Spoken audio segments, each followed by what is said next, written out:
And welcome back to Hardball. Political control of the Virginia House of Delegates is up in the air tonight. This after a tie-breaking draw was postponed. Now, the random draw was supposed to settle the race between Democratic candidate Shelly Simons and Republican incumbent David Yancey. Currently represents a district made up of parts of Newport News, Virginia. Today is just the latest twist in a dramatic recount that at one point showed Simons winning by a single vote. Now, the stakes here are high. A victory for Simons would shift Republicans' control of the 100-member House of Delegates to an even 50-50 split. That would force a power-sharing agreement between the parties. Democrats have already made historic gains in the Virginia State House. They've already flipped 15 Republican-held seats in the House of Delegates.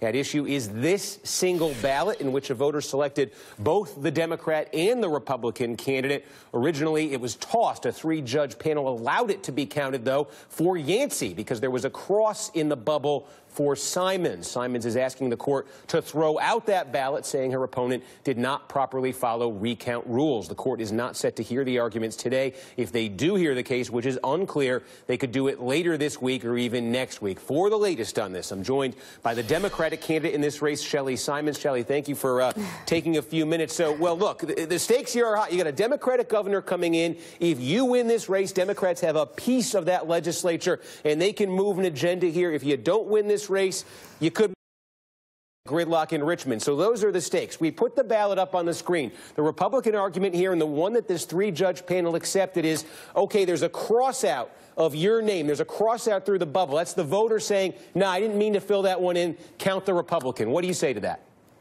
Oh, I think that ballot really should not be counted at all because there's no consistent pattern there. There's an X in a bubble. There's just a bubble. There's the slash. Some people say that's a check mark.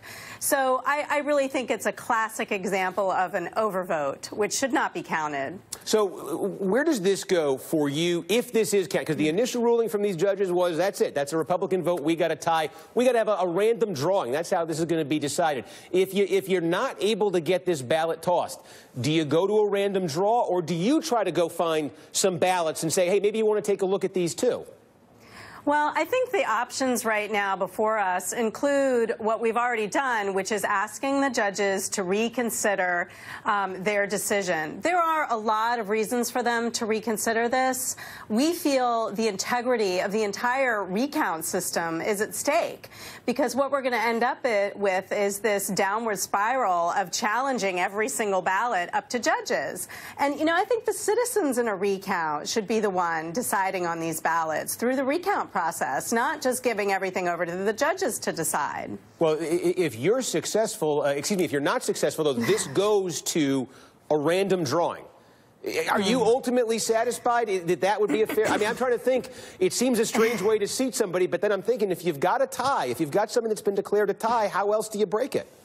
You know, I would have been fine with the random drawing if it really had been a tie, but I won the recount fair and square, and I played by the rules. The rules in Virginia for recounts are very clear, but my opponent made an end run around those rules. So, yes, if we have to go to a random drawing, I think it'll be a very sad end to our story in Virginia. Tell me about the stakes of this, because, again, you've got Ralph Northam, a Democrat who won that election. One of those issues that's paralyzed Virginia has been, does the state expand Medicaid under Obamacare? You had Republicans running the legislature with a Democratic governor the last 4 years. The Democratic governor wanted it, couldn't get it. If you guys get a piece of the legislature with you being seated, does that partial control, does that power-sharing agreement allow you to expand Medicaid? Possibly. I hope so. And I really think that it'll be a positive thing for Virginia to have power sharing. It means that we're going to have to compromise and we're going to have to work together to get some things done.